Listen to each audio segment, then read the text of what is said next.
Hi everybody, this is your video for dilations with some practice problems.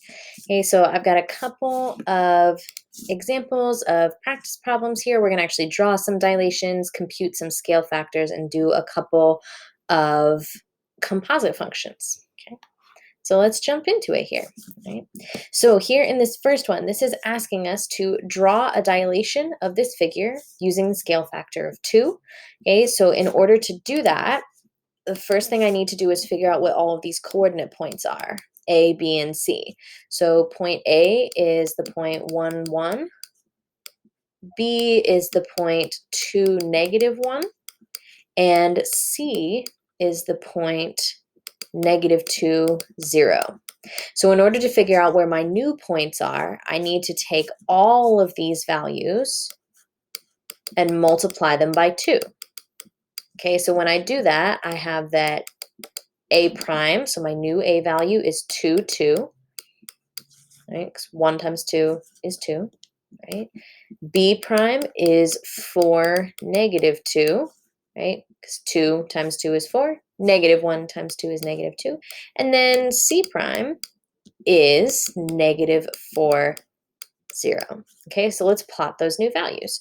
So the new point A is here at 2, 2. The new point B is at 4, negative 2, so right here. So there's A prime, B prime, and then C prime is at negative 4, 2, negative 4, 0. Okay, so now I have, right, now I have my coordinate points, and I'm going to go ahead and connect them. So here's 1, 2, and, hold on. 1, 2, and 3 right there. So there's your new shape, right? Same shape, but different size, larger, right? Okay, so what I want you guys to do is try number 2, which is very, very similar to this one, except you're going to have 2 steps to do first. So you have to do this translation first. So move the shape 2 spaces to the left and 2 spaces down. Right, so get your coordinate points for that first, and then dilate the figure. Okay, so I'm gonna do that as well. So pause the video, give this a try, and then check back with me to see if you got the answer correct. All right, y'all, so take a look at my answer for number 2. So I figured out first what the original coordinate points were. They're listed in green. They're kind of in the top right corner, right? And I did the translation first because remember with compositions, you read from right to left. So the translation came first. So 2 left and 2 down. I just subtracted 2 from all of the coordinate points, right? Because that's what the translation told me to do. So then I ended up with that new figure there, which is in green that I've written or drawn on the page for you there. Okay, then you take that new figure and multiply all of the coordinate points by 1/2. You can think of that as dividing by 2, right? We're cutting in half, right? So that's what I did. I took all of the coordinate points for A prime, B prime, C prime, and D prime and multiplied them by 1/2. And in doing that, I got those points that are listed there in pink, right? And you can see the shape that's drawn in pink right there. Okay, so you can kind of see it's the same shape, just a different size. All right. Okay, so let's look at a different type of problem here, okay, where they gave us, there's no coordinate points, they just gave us 2 similar figures, okay, and they want us to figure out first if it's a reduction or an enlargement. So we're always going from figure A to figure B. So figure A is the old or the original figure, and figure B is the new figure. So we just have to kind of look at the pictures and say, did this get bigger or smaller? And then we have to find the values of the missing sides here. Okay, all right, so let's look at number 3 here. I did an example for you over here on the left-hand side that you can kind of read, but I'm going to talk you through how I did it, right? So we have to look and see which is bigger and which is smaller, right? So in this example with the rectangle that you see on the left, B was smaller than A. So the new figure was smaller than the old figure. So that was a reduction, right? And then remember that the formula to kind of figure out what the scale factor is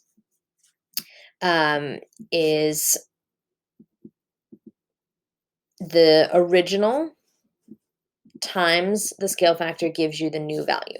Okay, so I kind of gave you some steps to follow to find the corresponding side. So find the sides that match up together, right? And then write an equation to solve for scale factor. So we have to figure out what the scale factor is first, and then use the scale factor to find the missing lengths.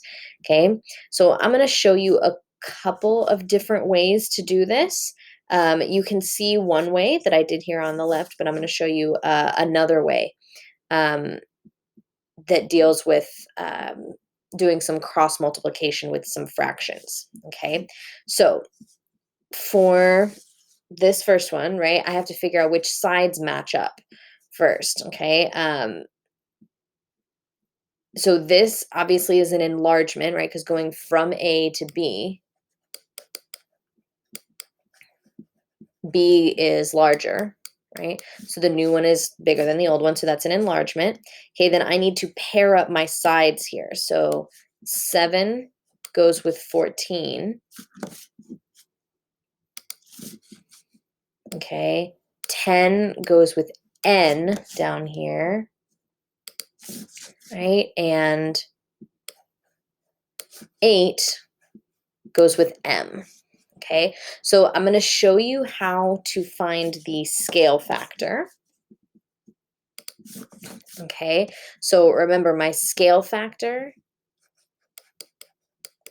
equals new over old, right? Or you can write it this way, right, with this original like equation and solve for K. But you have this one, so you might as well use it, right? So I can't pick my pink circle pair, right, or my orange triangle pair that I have here because there's variables in both of those pairs. So I have to use, in order to find scale factor, I have to use the corresponding sides, the pairs that that both have numbers on them, right?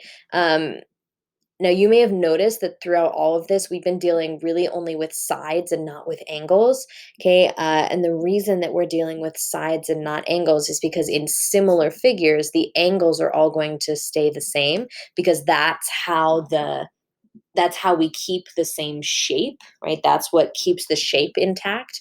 The sides being different side lengths, that's what causes the shapes to be like different sizes. Okay, so what we're doing right here when we write this scale factor is we're writing a proportion. So we know that all of my sets of corresponding sides have to have the same scale factor. They have to have the same proportion, right?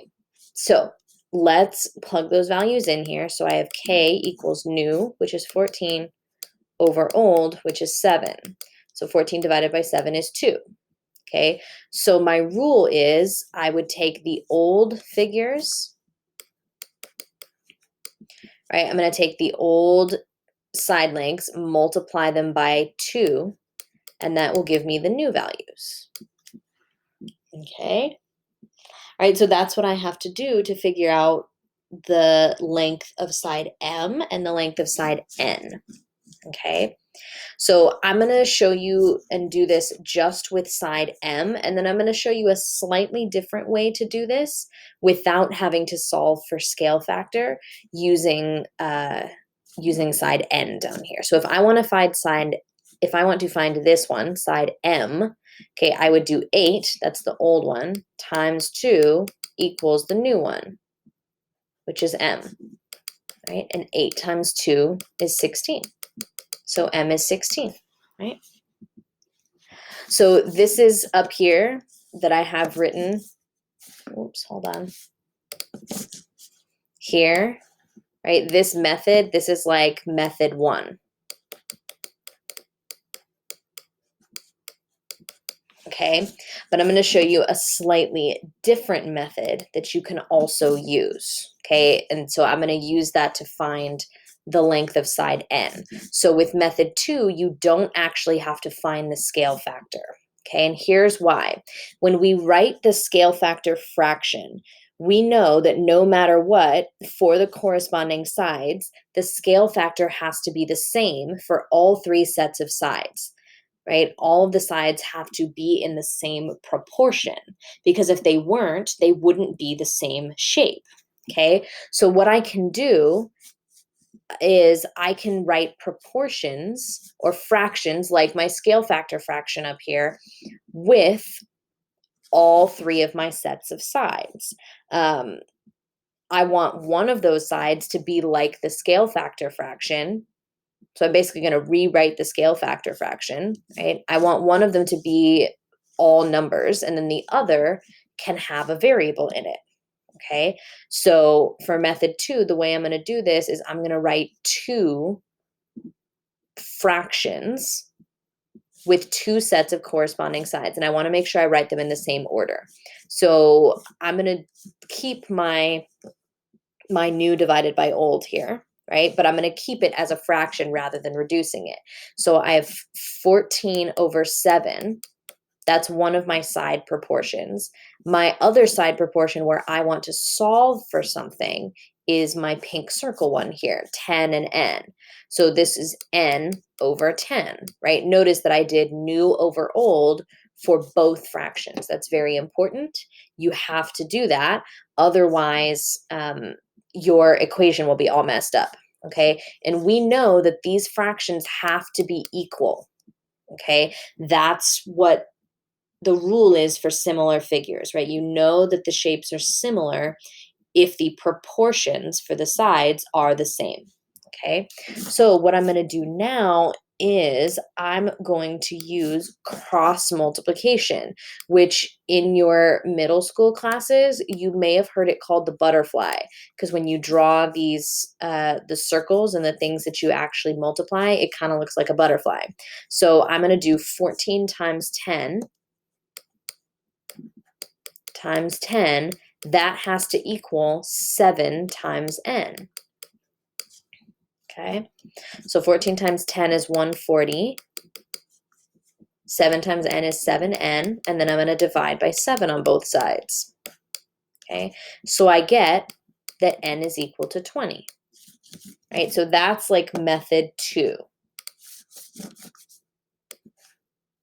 Okay. Okay, they both use this scale factor, right? Writing these proportions up here. Okay, but one of them, like the top one, has you kind of figure out what the scale factor is and then plug that into an equation. This one essentially is doing the same thing, right? You're still writing the proportion, and you would still end up doing some multiplication and some division, right? We're just writing it in a slightly different way. So you can choose the method that makes the most sense to you. Okay.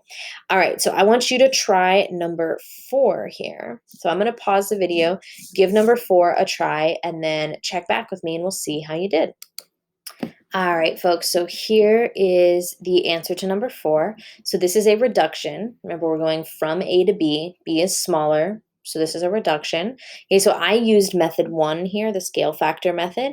So I calculated the scale factor, new divided by old. So I used my side pairs that I have circled there in green, right? And did new divided by old, 3 divided by 12, which reduces to 1/4, or that's the same as 0.25 if you prefer to use decimals, okay? And then I used my original scale factor equation. Oh, my original scale factor equation, this one right here. Original times scale factor equals new. Okay, I used that to figure out how big side n and how big side m was. Okay, so the n goes with 6, so the old 6 times the scale factor, 1/4, gives you the new value, n. So 6 times 1/4 is 3/2 or 1.5. And then I did the same thing for m. I did the exact same thing for m. Okay, where the original or the old one was 8 times 1/4 is equal to 2. So that's what m is. All right, so for these last two, okay, this is working backwards a little bit where I gave you the coordinate points and then you have to figure out what the scale factor is. So it's very similar to what we did here, right? Kind of using the corresponding parts to write a fraction to solve for k, right? So here, you want to be very careful and look at this. And like I said, I wrote an example for you that you can go back and look at. But for this one, right, you have to be very careful and make sure you know which is the new and which is the original. So this is the new one, and this is the original or the old one. Okay, we know because this one has the prime notation right there.